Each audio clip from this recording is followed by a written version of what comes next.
Trump is no longer a NATO ally, and now Republicans are joining Democrats to stop him from invading Greenland.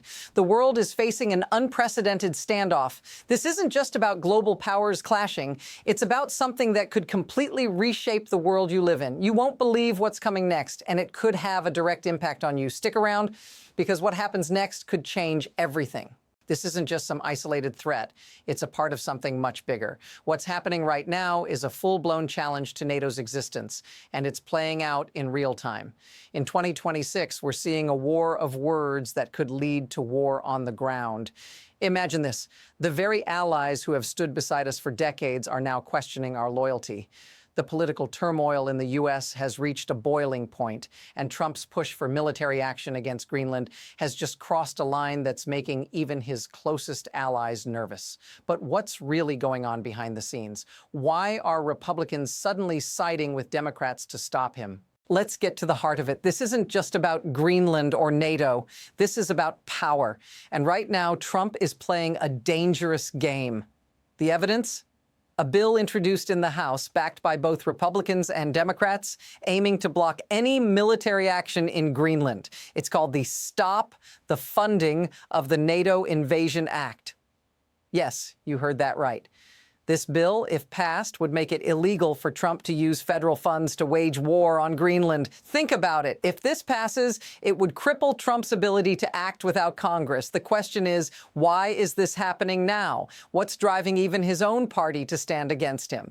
And here's what's truly missing from the conversation. What if this is just the beginning? What if the real war isn't over Greenland, but over the very alliances that have kept the world stable for decades? The situation is escalating faster than anyone expected. This isn't just a simple policy disagreement. It's an outright breakdown of international relations.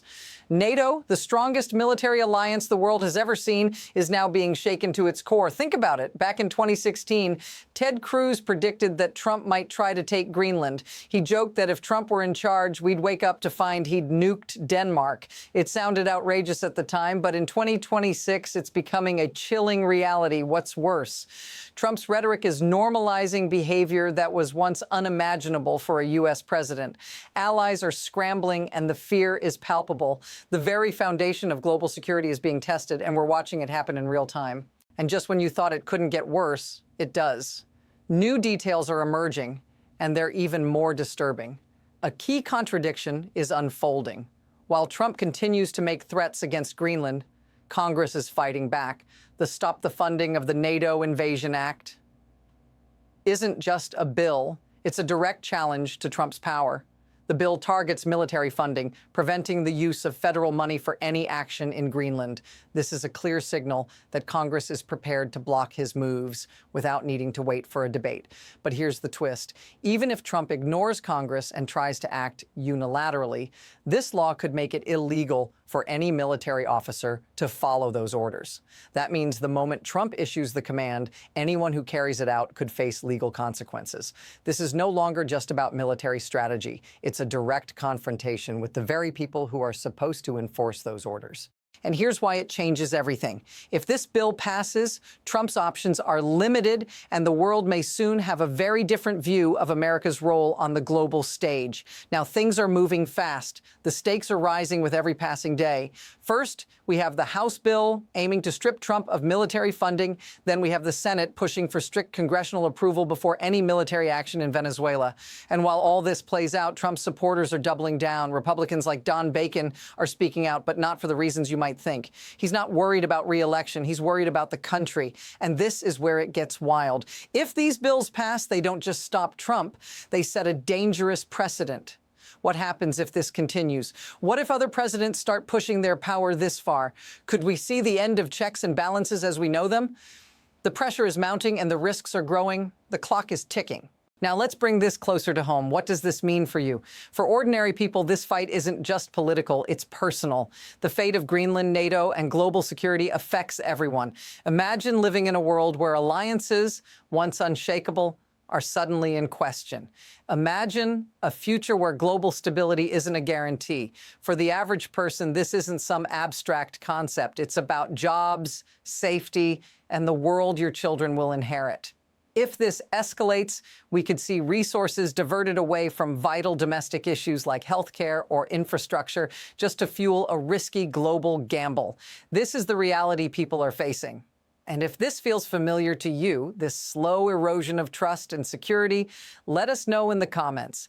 How do you see this unfolding in your own life? Now let's zoom out. What's really going on here? This isn't just about one president or one bill. It's about something deeper. It's about power, leverage, and the fear of losing control. The mechanism that allows this to happen isn't some random occurrence. It's part of a larger system that thrives on spectacle, fear, and division.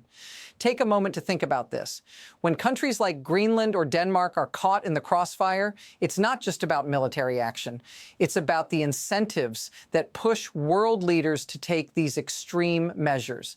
Behind the scenes, it's not just about security, it's about access to resources, influence, and dominance on the global stage. And here's the unsettling truth.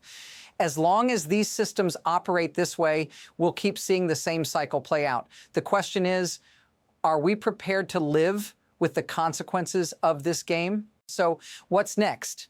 There are two possible paths forward, and both are filled with uncertainty. On one hand, this bill could pass, crippling Trump's ability to act and forcing a shift in global power dynamics. The U.S. might regain its position as a trusted ally, and NATO could emerge stronger, more united in its resolve. But on the other hand, if this crisis isn't contained, we could see a dramatic shift in the balance of power. Trump could push forward, despite the legislation, creating a global fracture that could take decades to repair. In either case, the momentum is already building, and the direction we head in will shape the future for generations.